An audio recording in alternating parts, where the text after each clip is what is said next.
Yojana, which is an existing scheme, but we launch a new sub-scheme with targeted investment of 6,000 crores to further enable activities of fishermen, fish vendors, and micro and small entrepreneurs, improve value chain efficiencies, and expand the market. For farmers, especially small and marginal farmers and other marginalized sections, the government is promoting cooperative-based economic development model. A new Ministry of Cooperation was formed with a mandate to realize the vision of Sahkar se Samriddhi.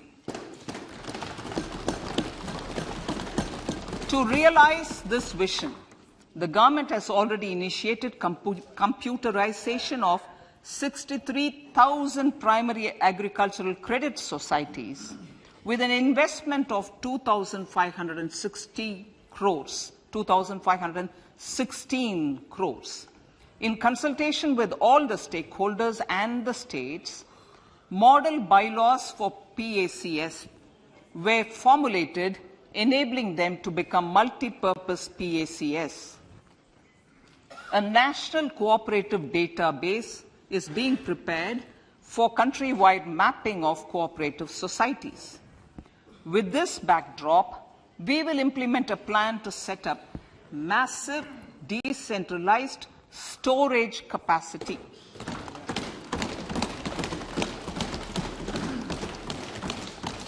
This will help farmers store their produce and realize remunerative prices through sale at appropriate times.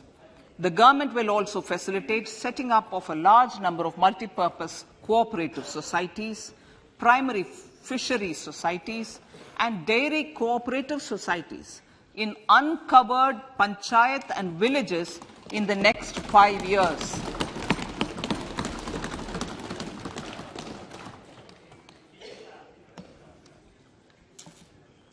Health, education, and skilling.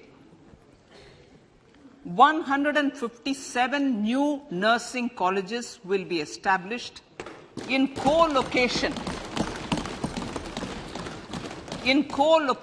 with the existing 157 medical colleges established since 2014. A mission to eliminate sickle cell anemia by 2047 will be launched. It will entail awareness creation, universal screening of 7 crore people in the age group of 0 to 40 years in affected tribal areas, and counseling through collaborative efforts of central ministries and state governments.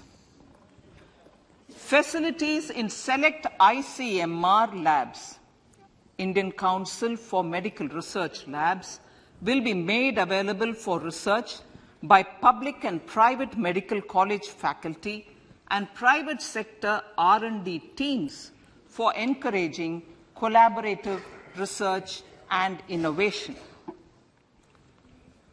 A new program to promote research and innovation in pharmaceuticals will be taken up through centers of excellence. We shall also encourage industry to invest in research and development in specific priority areas. Dedicated multidisciplinary courses for medical devices will be supported in existing institutions to ensure availability of skilled manpower for futuristic medical technologies, high-end manufacturing, and research. Teachers' training. Teachers' training will be re-envisioned through innovative pedagogy, curriculum transaction, continuous professional development, dipstick surveys, and ICT implementation. The District Institute of Education and Training will be developed as vibrant institutes of excellence for this purpose.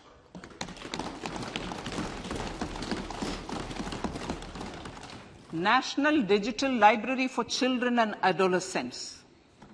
A national digital library for children and adolescents will be set up for facilitating availability of quality books across geographies, languages, genres, and levels, and device-agnostic accessibility. States will be encouraged to set up physical libraries for them at panchayat and ward levels and provide infrastructure for accessing the national digital library resources. Additionally, to build a culture of reading and to make up for pandemic time learning loss, the National Book Trust, the Children's Book Trust, and other sources will be encouraged to provide and replenish non-curricular titles in regional languages and in English to these physical libraries. Collaboration with NGOs that work in literacy will also be a part of this initiative. To inculcate financial literacy, financial sector regulators and organizations will be encouraged to provide age-appropriate reading material to these libraries. I move to priority 2, reaching the last mile. Prime Minister Vajpayee's government had formed the Ministry of Tribal Affairs and the Department of Development of Northeast Region to provide a sharper focus to the objective of reaching the last mile. Our government has formed the Ministries of Ayush, Fisheries, Animal Husbandry and Dairying, Skill Development, Jal Shakti and Cooperation. Building on the success of the Aspirational Districts program, the government has recently launched the Aspirational Blocks program, covering 500 blocks for saturation of essential government services across multiple domains such as health, nutrition, education, agriculture, water resources, financial inclusion, skill development, and basic infrastructure. Manya Speaker, Sir, Pradhan Mantri PVTG, which is Primitive Vulnerable Tribal Groups Development Mission, is being launched. To improve socio-economic conditions of the particularly vulnerable tribal groups, the PVTGs as we refer them to, Pradhan Mantri PVTG Development Mission will be launched. This will saturate PVTG families and habitations with basic facilities such as safe housing, clean drinking water and sanitation, improved access to education, health, nutrition, road and telecom connectivity, and sustainable livelihood opportunities. An amount of 15,000 crores will be made available to implement the mission in the next 3 years under the Development Action Plan for the Scheduled Tribes. Ekalavya Model Residential Schools.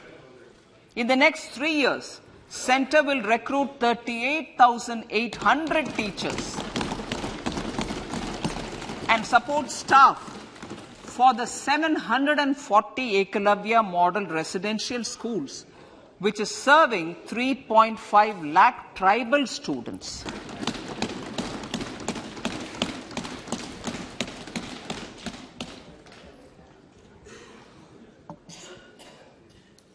In the drought-prone central regions of Karnataka, central assistance of 5,300 crore will be given to Upper Bhadra project to provide sustainable micro-irrigation and filling up of surface tanks for drinking water. PM Awas Yojana. The outlay for PM Awas Yojana is being enhanced by 66% to over 79,000 crores. Bharat's shared repository of inscriptions will be set up in a digital epigraphy museum with digitization of 1 lakh ancient inscriptions in the first stage. Support for poor prisoners. For poor persons who are in prisons and unable to afford the penalty or the bail amount, required financial support will be provided.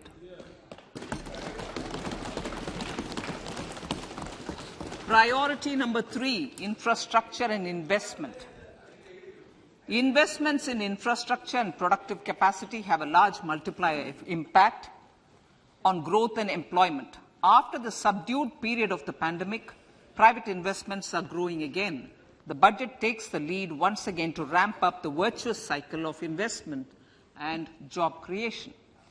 Honorable Speaker, sir, the capital investment outlay is being increased steeply for the 3rd year in a row by 33% to 10 lakh crores, which would be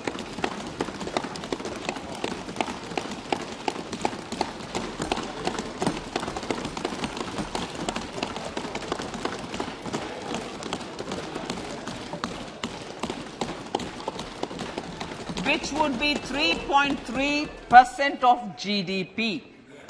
This will almost be 3 times the outlay made in 2019-20.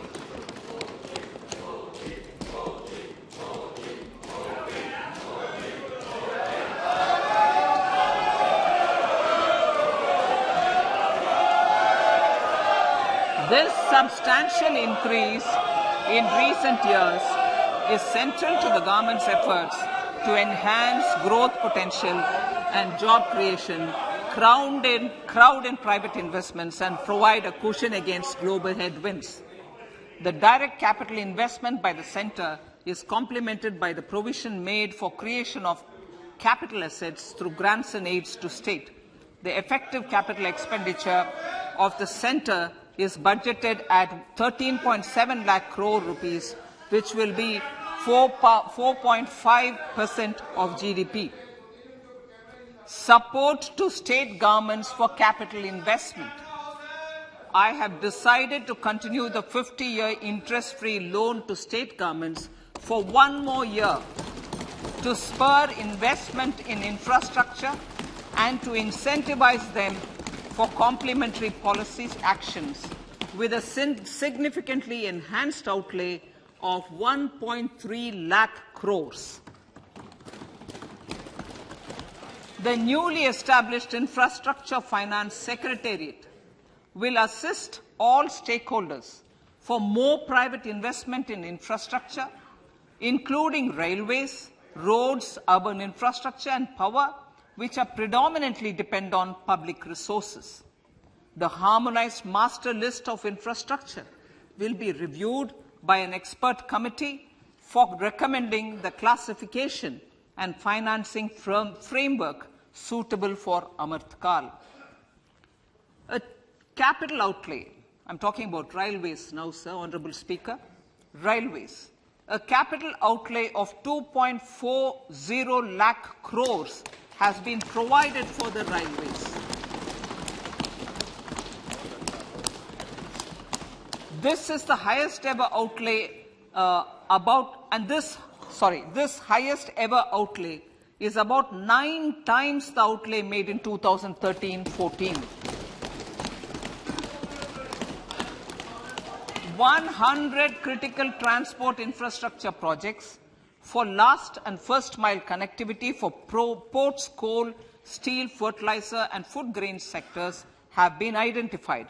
They will be taken up on priority with investment of 75,000 crores, including 15,000 crore from private sources. 50 additional airports, heliports, water aerodromes, and advanced landing grounds will be revived for improving regional air connectivity.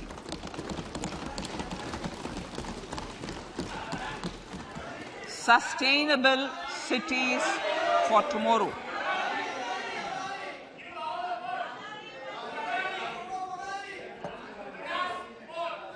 States and cities will be encouraged to undertake urban planning reforms and actions to transform our cities into sustainable cities of tomorrow.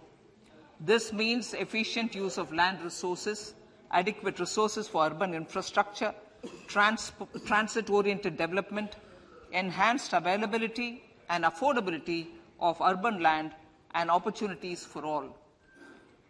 Through property tax governance reforms and ring-fencing user charges on urban infrastructure, cities will be incentivized to improve their creditworthiness for municipal bonds.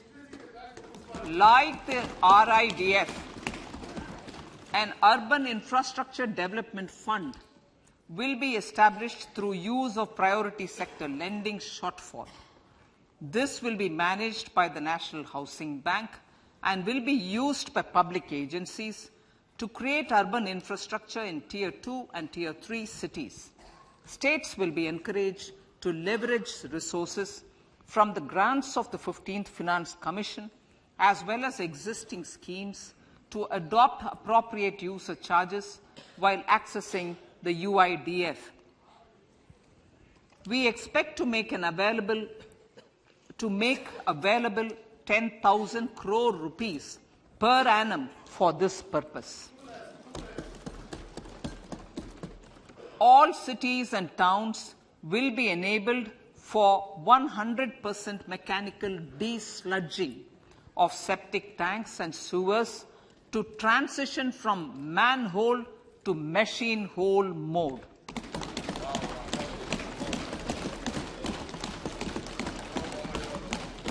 Enhanced focus will be provided for scientific management of dry and wet waste.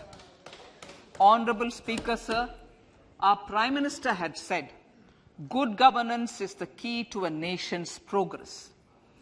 Our government is committed to providing a transparent and accountable administration which works for the betterment and welfare of common citizens.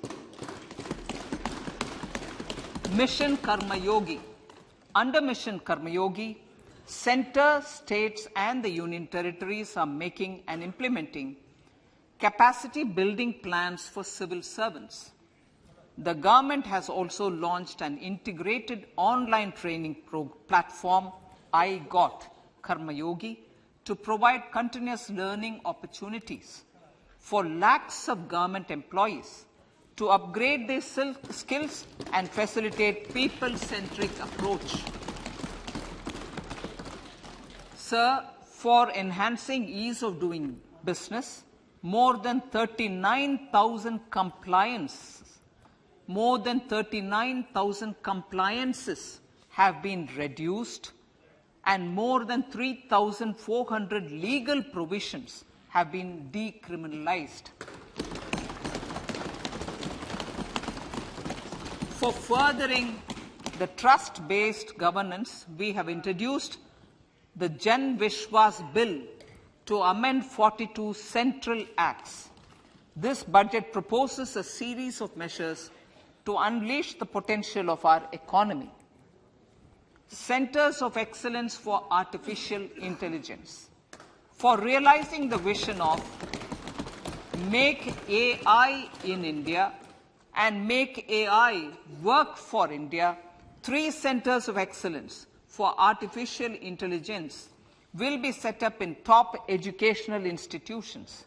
Leading industry players will partner in conducting interdisciplinary research, develop cutting-edge applications, and scalable problem solutions in the areas of agriculture, health, and sustainable cities. This will galvanize an effective AI ecosystem and nurture quality human resources in the field. National Data Governance Policy. To unleash innovation and research by startups and academia, a national data governance policy will be brought out This will enable access to anonymized data. The KYC process will be simplified, adopting a risk-based instead of one-size-fits-all approach. The financial sector regulators will also be encouraged to have a KYC system fully amenable to meet the needs of digital India. One-stop solution for identity and address updating. A one-stop solution for reconciliation and updating of identity and address of individuals maintained by various government agencies, regulators, and regulated entities will be established using DigiLocker service and Aadhaar as foundational identity. Speaker, sir, common business identifier. For the business establishments required to have a permanent account number, the PAN will be used as the common identifier for all digital systems of specified government agencies. This will bring ease of doing business, and it will be facilitated through a legal mandate. For obviating the need for separate submission of same information to different government agencies, a system of unified filing process will be set up. Such filing of information or return in simplified forms on a common portal will be shared with other agencies as per the filer's choice. Vivad Se Vishwas 1, relief for MSMEs. In cases of failure by MSMEs to execute contracts during the COVID period, 95% of the forfeited amount relating to the bid or performance security will be returned to them by government and government undertakings. This will provide relief to the MSMEs. Vivad Se Vishwas 2, settling contractual disputes. To settle contractual disputes of government and government undertakings, wherein arbitral award is under challenge in a court, a voluntary settlement scheme with standardized terms will be introduced. This will be done by offering graded settlement terms depending on pendency level of the dispute. The state support mission of Niti Aayog will be continued for 3 years for our collective efforts towards national priorities. Result-based financing. To better allocate scarce resources for competing development needs, the financing of select schemes will be changed on a pilot basis from input-based to result-based.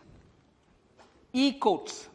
For efficient administration of justice, Phase 3 of the e-courts project will be launched with an outlay of 7,000 crores. Fintech services in India have been facilitated by our digital public infrastructure, including Aadhaar, PM Jan Dhan Yojana, Video, KYC, India Stack, and UPI. To enable more fintech innovative services, the scope of documents available in DigiLocker for individuals will be expanded. An entity DigiLocker will be set up for the use by MSMEs, large businesses, and also charitable trusts. This will be towards storing and sharing documents online securely whenever needed with various authorities, regulators, banks, and other business entities. 5G services.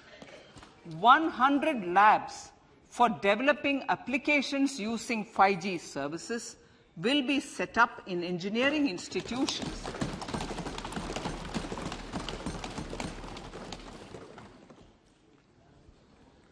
To realize a new range of opportunities, business models, and employment potential. The labs will cover, among others, applications such as smart classrooms, precision farming, intelligent transport systems, and healthcare applications. Lab-grown diamonds. Lab-grown diamonds is a technology and innovation-driven emerging sector with high employment potential. These environment-friendly diamonds, which have optically and chemically the same properties as natural diamonds.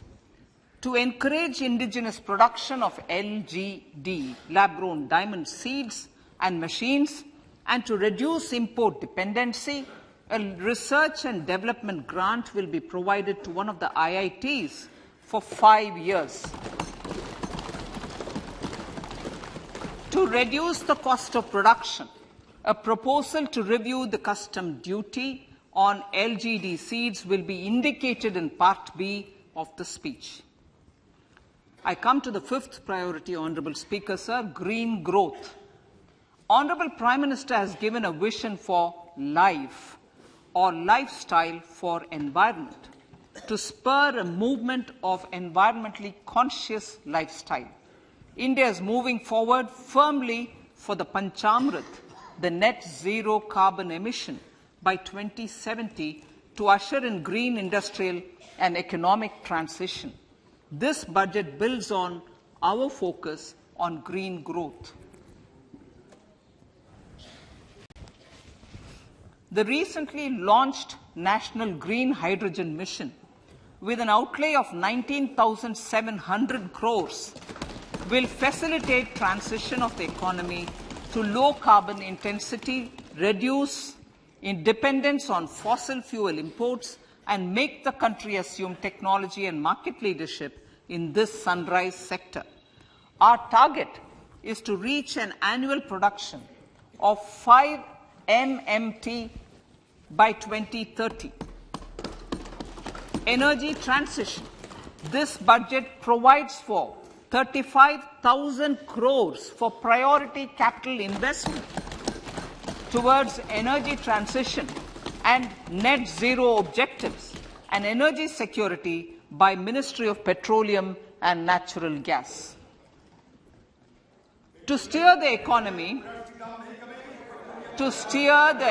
on sustainable development path, battery energy storage systems with capacity of 4,000 MWH will be supported with viability gap funding.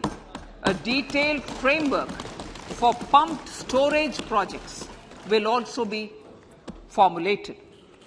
Renewable energy evacuation. The interstate transmission system for evacuation and grid integration of 13 gigawatt renewable energy from Ladakh will be constructed with investment of 20,700 crore, including central support of 8,300 crores. Green Credit Program. For encouraging behavioral change, a green credit program will be notified under the Environment Protection Act. This will incentivize environmentally sustainable and responsive actions by companies, individuals, and local bodies, and help mobilize additional resources for such activities. PM Program for Restoration, Awareness, Nourishment, and Amelioration of Mother Earth, PM Pranam, will be launched to incentivize states and union territories to promote alternative fertilizers and balanced use of chemical fertilizers. Go Bardhan Scheme.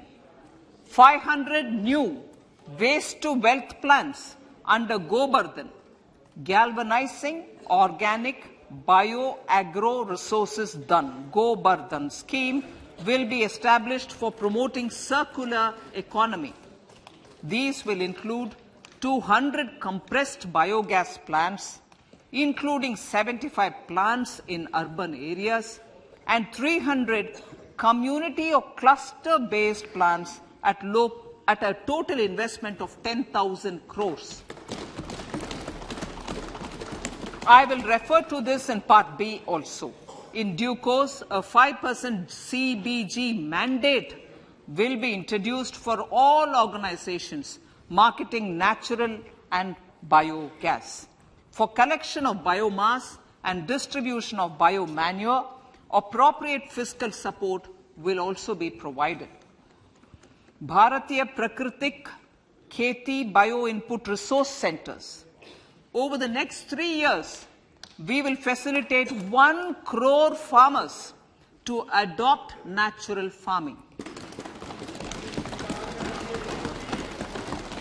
For this, Honorable Speaker, 10,000 bio-input resource centers will be set up, creating a national-level distributed micro-fertilizer and pesticide manufacturing network. Mishti.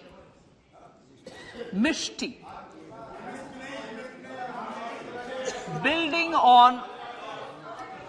on India's success in afforestation, Mangrove Initiative for Shoreline Habitats and Tangible Incomes, Mishti, will be taken up for mangrove plantation along the coastline and on salt pan lands wherever feasible through convergence between Manrega, Campa, Fund and other sources.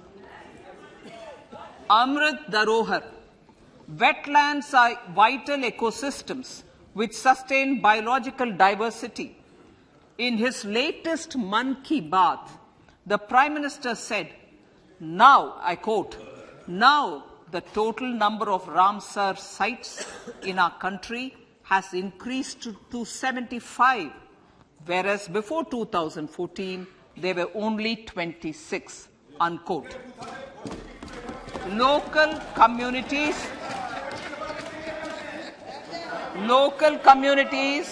have always been at the forefront of conservation efforts.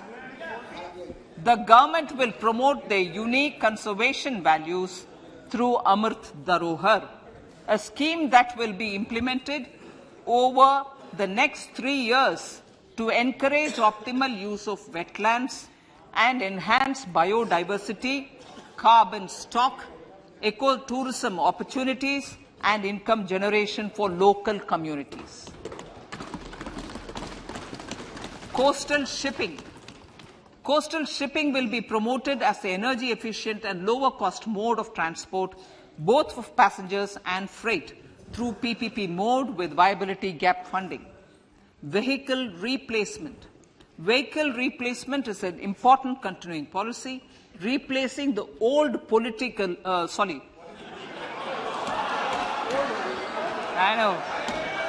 replacing, absolutely, thank you. Replacing old polluting vehicles. May be applicable, right? Replacing old polluting vehicles is an important part of greening our economy. In furtherance of the vehicle scrapping policy mentioned in Budget 21-22, I have allocated adequate funds to scrap old vehicles of the central government. States will also be supported in replacing old vehicles and old state ambulances. Honorable Speaker, sir, I move to priority 6, youth power. To empower our youth and help the Amrit PD realize their dreams, we have formulated the National Education Policy, which is very wide in its scope, but one of the things is also to focus on skilling, adopted economic policies that facilitate job creation at scale and have supported business opportunities. Pradhan Mantri Kaushal Vikas Yojana. Pradhan Mantri Kaushal Vikas Yojana 4.0 will be launched to skill lakhs of youth within the next 3 years. On-job training, industry partnership, and alignment of courses with needs of industry will be emphasized. The scheme will also cover new age courses for Industry 4.0 like coding, AI, robotics, mechatronics, IoT, 3D printing, drones, and other soft skills. To skill youth for international opportunities, 30 Skill India international centers will be set up across different states. The digital ecosystem for skilling will be further expanded with the launch of a unified Skill India digital platform for enabling demand-based formal skilling, linking with employers including MSMEs, and facilitating access to entrepreneurship schemes. To provide stipend support to 47 lakh youths in 3 years, direct benefit transfer under a pan-India national apprenticeship promotion scheme will be rolled out. Tourism. Honorable Speaker, sir, with an integrated and innovative approach, at least 50 destinations will be selected through challenge mode. In addition to aspects such as physical connectivity, virtual connectivity, tourist guides, high standards for food streets, and tourist security, all the relevant aspects would be made available on an app to enhance tourist experience. Every destination would be developed as a complete package.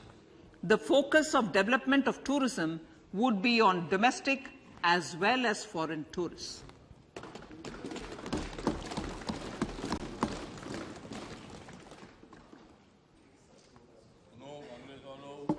Sector-specific skilling and entrepreneurship development will be dovetailed to achieve the objectives of Dekho Apna Desh initiative. This was launched as an appeal by the Honorable Prime Minister to the middle class to prefer domestic tourism over international tourism. The integrated development of theme-based tourist circuits, the Swadesh Darshan scheme, was also launched. Under the Vibrant Villages program, tourism infrastructure and amenities will be facilitated in border villages. Unity Mall. States will be encouraged to set up a Unity Mall in their state capital or most prominent tourism center or the financial capital for promotion and sale of their one district, one product and GI products and other handicraft products, and for providing space for such products of all other states as well.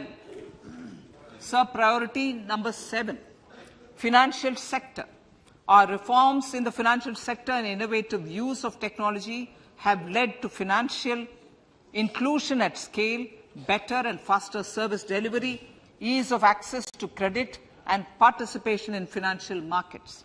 This budget proposes to further these measures. Credit guarantee for MSMEs. Last year, I proposed revamping of the credit guarantee scheme for the MSMEs. I am happy to announce that the revamped scheme will take effect from 1st April 2023 through infusion of 9,000 crores in the corpus. This will enable additional collateral-free guaranteed credit of 2 lakh crores of rupees. Further, the cost of credit will be reduced by about 1%. A National Financial Information Registry will be set up to serve as a central repository of financial and ancillary information. This will facilitate efficient flow of credit, promote financial inclusion, and foster financial stability. A new legislative framework will govern this credit public infrastructure and will be designed in consultation with the RBI. To meet the needs of Amrit Kal and to facilitate optimum regulation in the financial sector, public consultation as necessary and feasible, will be brought to the process of regulation making and issuing subsidiary directions. To simplify, to ease, and to reduce cost of compliance, financial sector regulators will be requested to carry out a comprehensive review of existing regulations. For this, they will consider suggestions from public and regulated entities. Time limits to decide the application under various regulations will also be laid down. Honourable Speaker, sir, to enhance business activities in GIFT IFSC, the following measures will be taken. Delegating powers under the SEZ Act to the IFSCA to avoid dual regulation. Setting up a single window IT system for registration and approval of IFSCA, SEZ authorities, GSTN, RBI, SEBI, and IRDAI. Permitting acquisition financing by IFSC banking units of foreign banks. Establishing a subsidiary of Exim Bank for trade refinancing. Amending IFSCA Act for statutory provisions for arbitration, ancillary services, and avoiding dual regulation under the SEZ Act, and recognizing offshore derivative instruments as valid contracts. Honourable Speaker, sir, data embassy. For countries looking for digital continuity solutions, we will facilitate setting up of their data embassies in GIFT IFSC.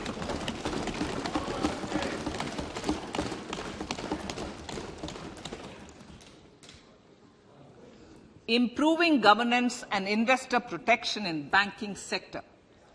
To improve bank governance and enhance investors' protection, certain amendments to the Banking Regulation Act, the Banking Companies Act, and the Reserve Bank of India Act are being proposed. Capacity building in securities market.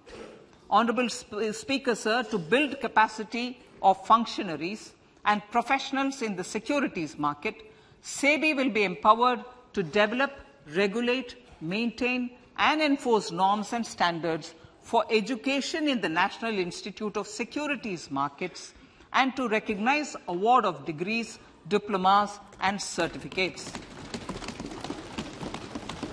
A central processing center will be set up for faster response to companies through centralized handling of various forms filed with field officers under the Companies Act. Reclaiming of shares and dividends. For investors to reclaim unclaimed shares and unpaid dividends from the Investor Education and Protection Fund Authority with ease, from the Investor Education and Protection Fund Authority with ease, an integrated IT portal will be established. Digital payments continue to find wide acceptance. In 2022, they show an increase of 76% in transaction and 91% in value. Fiscal support for this digital public infrastructure will continue in 2023-2024. Azadi Ka Amrit Mahotsav, Mahila Samman Bachat Patra. For commemorating Azadi Ka Amrit Mahotsav, a one-time new small savings scheme, Mahila Samman Savings Patra or Savings Certificate, Mahila Samman Savings Certificate will be made available for a 2-year period up to March 2025. This will offer deposit facility up to 2 lakh in the name of a woman or girls for a tenure of 2 years at fixed interest rate of 7.5% with partial withdrawal option. Senior citizens. The maximum deposit limit for senior citizens savings scheme will be enhanced from 15 lakh to 30 lakhs of rupees. The maximum deposit limit for monthly income account scheme will be enhanced from 4.5 lakh to 9 lakh for single account and from 9 lakh to 15 lakh for joint account. Honorable Speaker, sir, fiscal management. 50 years interest-free loan to states. The entire 50-year loan to states has to be spent on capital expenditure within 2023-24. Most of this will be at the discretion of the states, but a part will be conditional on states increasing their actual capital expenditure. Parts of the outlay will also be linked to or allocated for the following purposes: scrapping old government vehicles, urban planning reforms and actions, financing reforms in urban local bodies to make them creditworthy for municipal bonds, housing for police personnel above or as part of the police station, constructing unity malls, children and adolescent libraries and digital infrastructure, and state share of capital expenditure of central schemes. Honorable Speaker, sir, fiscal deficit of states. States will be allowed a fiscal deficit of 3.5% of GSDP, of which 0.5% will be tied to power sector reforms. Revised estimates 2022 to 2023. The revised estimate, Honorable Speaker, sir, of the total receipts other than borrowing is 24.3 lakh crores, of which the net tax receipts are 20.9 lakh crores. The revised estimate of the total expenditure is 41.9 lakh crores of rupees, of which the capital expenditure is about 7.3 lakh crores. The revised estimate of the fiscal deficit is 6.4% of GDP, adhering to the budget estimate. So, budget estimates of 2023-24. Coming to 2023-24, the total receipts other than borrowings and the total expenditure are estimated at 27.2 lakh crores and 45 lakh crores respectively. The net tax receipts are estimated at 23.3 lakh crores. The fiscal deficit is estimated to be 5.9% of the GDP. In my budget speech for 21-22, I had announced that we plan to continue the path of fiscal consolidation, reaching a fiscal deficit of below 4.5% by 2025-26, with a fairly steady decline over the period. We have adhered to this path, and I reiterate my intention to bring the fiscal deficit below 4.5% of GDP by 2025-26. To finance the fiscal deficit in 2023-24, the net market borrowings from dated securities are estimated at 11.8 lakh crores. The balance financing is expected to come from small savings and other sources. The gross market borrowings are estimated at 15.43 lakh crores of rupees. Honorable Speaker, sir, I now move to Part B.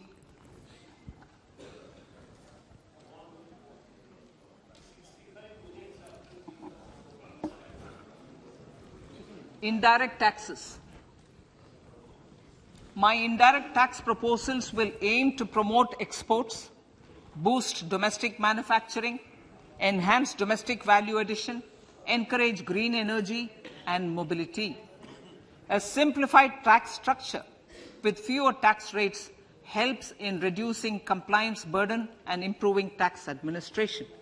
I propose to reduce the number of basic customs duty rates on goods other than textiles and agriculture from 21 to 13. As a result, there are minor changes in the basic custom duties, cesses and surcharges on some items including toys, bicycle, automobiles and naphtha. Green mobility. To avoid cascading of taxes on blended compressed natural gas, I propose to exempt excise duty on GST paid compressed biogas contained in it. To further provide impetus to green mobility, customs duty exemptions is being extended to import of capital goods and machinery required for manufacture of lithium-ion cells for batteries used in electrical vehicles as well. Electronics. As a result of various initiatives of the government, including phased manufacturing program, mobile phone production in India has increased from 5.8 crore units valued at about 18,900 crore in 2014-15 to 31 crore units valued at 2,75,000 crore in the last financial year. To further deepen domestic value addition in manufacturing of mobile phones, I propose to provide relief to customs duty. I propose to provide relief in customs duty on import of certain parts and inputs like camera lens and continue the concessional duty on lithium-ion cells for batteries for another year. Similarly, to promote value addition in manufacture of televisions, I propose to reduce the basic customs duty on parts of open cells of TV panels to 2.5%. Electrical. To rectify inversion of duty structure and encourage manufacturing of electric kitchen chimneys, the basic custom duty on electric kitchen chimney is being increased from 7.5% to 15%, and that on heat coils for these is proposed to be reduced from 20% to 15%. Chemicals and petrochemicals. Denatured ethyl alcohol is used in chemical industry. I propose to exempt basic customs duty on it. This will also support the ethanol blending program and facilitate an endeavor for energy transition. Basic customs duty is also being reduced on acid-grade fluorospar from 5% to 2.5% to make the domestic fluorochemicals industry competitive. Further, the basic customs duty on crude glycerin for use in manufacture of epichlorohydrin is proposed to be reduced from 7.5% to 2.5%.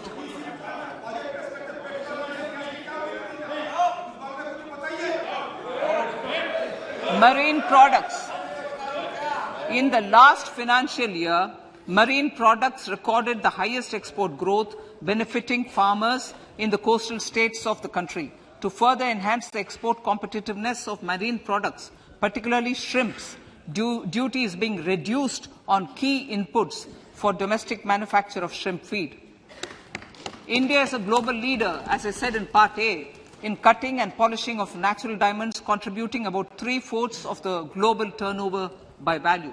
With the depletion of deposits of natural diamonds, the industry is moving towards lab-grown diamonds, and it holds huge promise. To seize this opportunity, I propose to reduce the basic customs duty on seeds used in their manufacture. Customs duties on door or doré and bars of gold and platinum were increased earlier this fiscal. I propose to increase the duties on articles made therefrom to enhance the duty differential.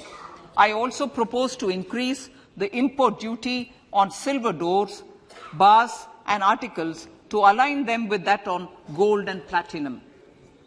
To facilitate availability of raw materials for the steel sector, exemptions from basic custom duty on raw materials for manufacture of CRGO steel, ferrous scrap, and nickel cathode is being continued.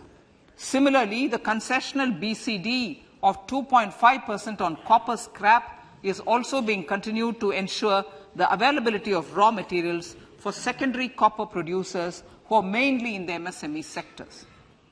Compounded rubber. The basic custom duty rate on compounded rubber is being increased from 10% to 25% or 30 kg, whichever is lower, at par with that of natural rubber other than latex, to curb circumvention of duty. Cigarettes. National calamity contingent duty on specified cigarettes was last revised 3 years ago. This is proposed to be revised upwards by about 16%. Direct taxes.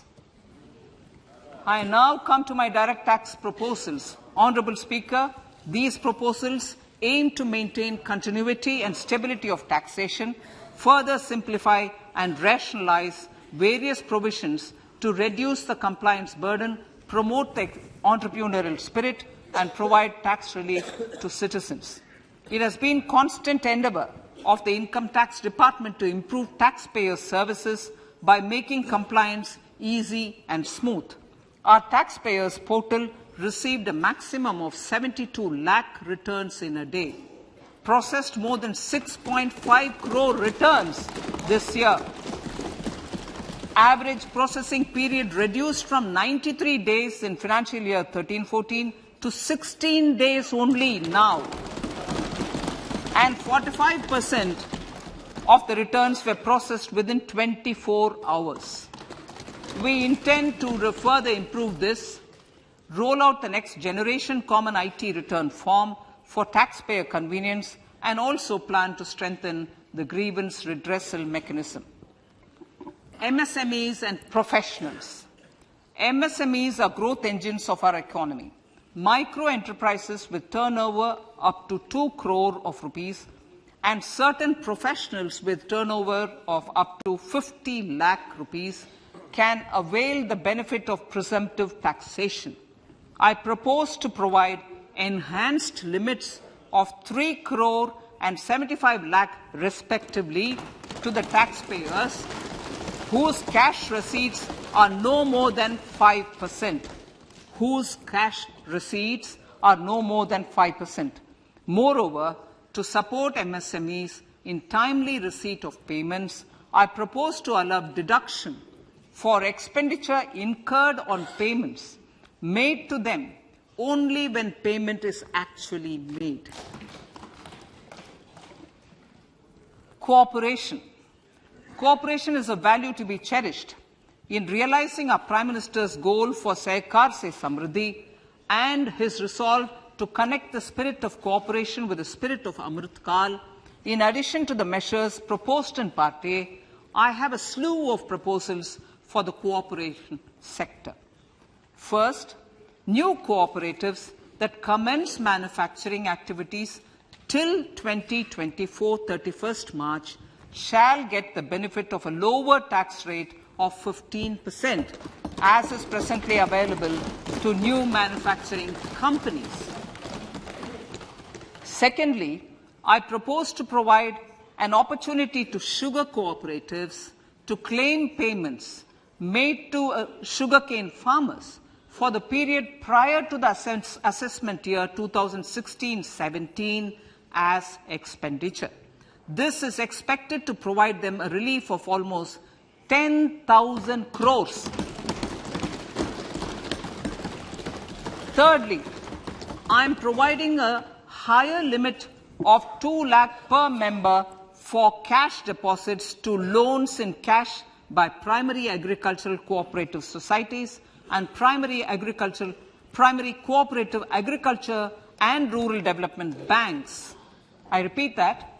Thirdly, I am providing a higher limit of 2 lakh per member for cash deposits to and loans in cash by primary agricultural cooperative societies and primary cooperative agricultural and rural development banks.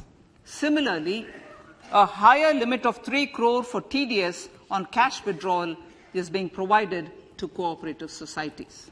Startups.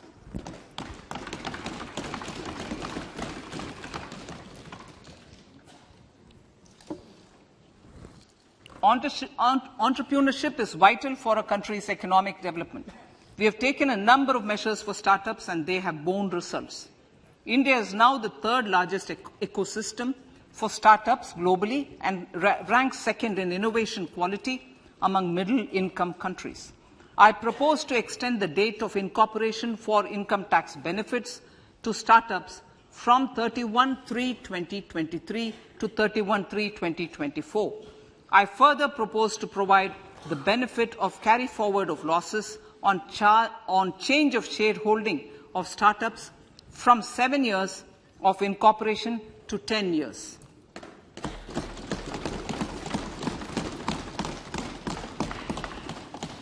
To reduce the pendency of appeals at commissioner level, I propose to deploy about 100 joint commissioners for disposal of small appeals.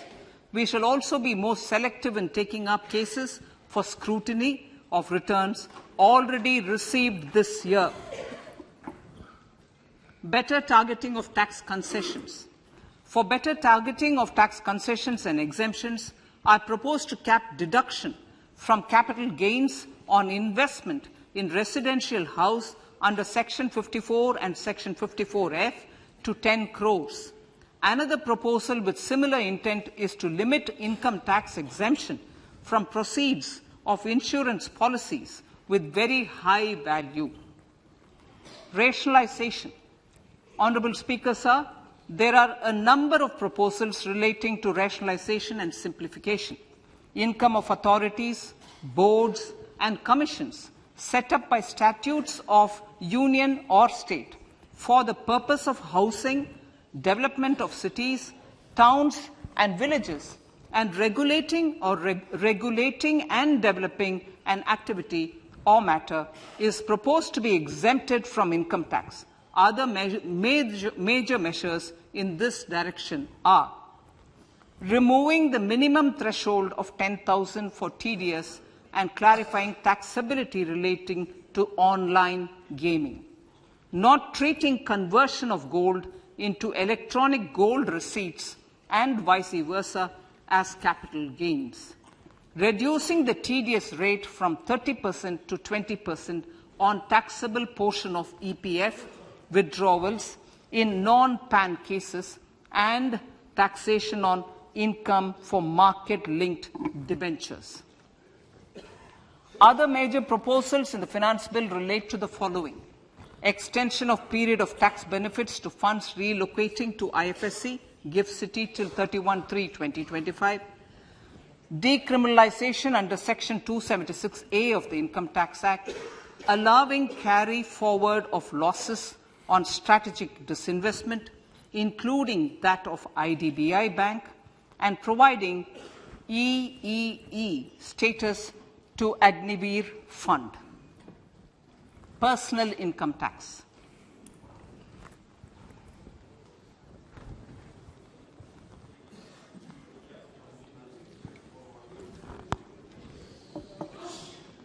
Now I come to what everyone is waiting for. Personal income tax.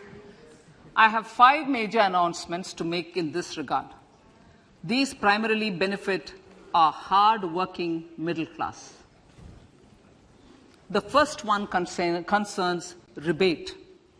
Currently, those with income up to 5 lakh do not pay any income tax in both old and new regimes.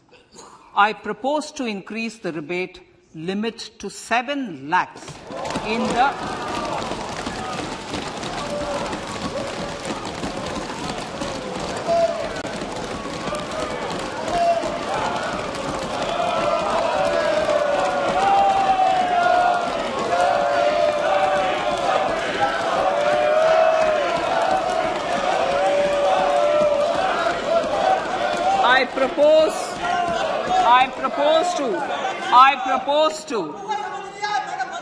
I propose to increase the rebate limit to 7 lakh in the new tax regime. Thus, persons in the new tax regime with income up to 7 lakhs will not have to pay any tax at all. The second proposal relates to middle-class individuals. I had introduced in the year 2020 the new personal income tax regime with 6 income slabs starting from 2.5 lakh. I propose to change the tax structure in this regime by reducing the number of slabs to 5 and increasing the tax exemption limit to 3 lakhs. The new tax rates are 0 to 3 lakh, nil. 3 to 6 lakhs, 5%. 6 to 9 lakhs, 10%. 9 to 12 lakh, 15%. 12 to 15 lakhs, 20%. And above 15 lakhs, 30%. This will provide major relief to all taxpayers in the new regime. An individual with an annual income of 9 lakhs will be required to pay only 45,000 rupees. This is only 5% of his or her income. It is a reduction of 25% on what he or she is required to pay now. That is 60,000. So in the place of 60,000, it is now only 45,000. Similarly, an individual with an income of 15 lakh rupees would be required to pay only 1.5 lakh or 10% of his income or her income, a reduction of 20% from the existing liability of 1,87,500 rupees. My third proposal is for the salaried class and the pensioners, including family pensioners, for whom I propose to extend the benefit of standard deduction to the new tax regime. Each salaried person with an income of 15.5 lakh rupees or more will thus stand to benefit by 52,500 rupees. My fourth announcement in personal income tax is regarding the highest tax rate, which in our country is 42.74%. This is among the highest in the world. I propose to reduce the highest surcharge. Rate from 37% to 25% in the new tax regime.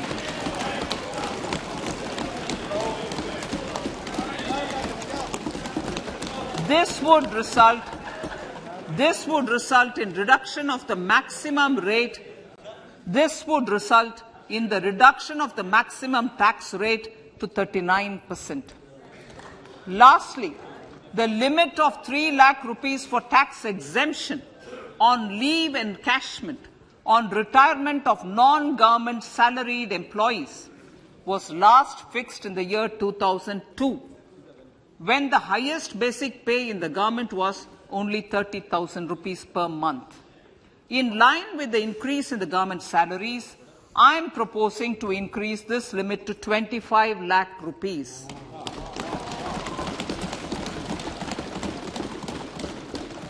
We are also making the new income tax regime as the default tax regime. However, citizens will continue to have the option to avail the benefit of the old tax regime. Apart from these, I am also making some other changes as given in the annexure.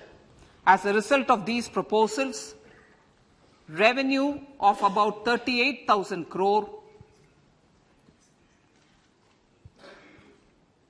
to 37,000 crore in direct taxes and rupees 1,000 crore in indirect taxes will be foregone, while revenue of about 3,000 crore will be additionally mobilized. Thus, the total revenue foregone is about 35,000 crores annually. Honorable Speaker, sir, with these words, I commend the budget to this August House.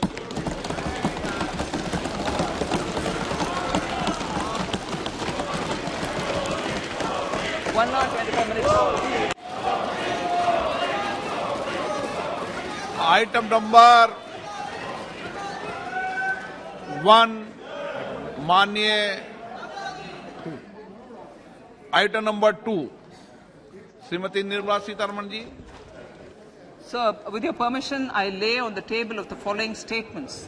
Under Section 3(1) of the Fiscal Responsibility Budget Management Act 2003, 1. Medium-term fiscal policy cum fiscal policy strategy statement and macroeconomic framework statement.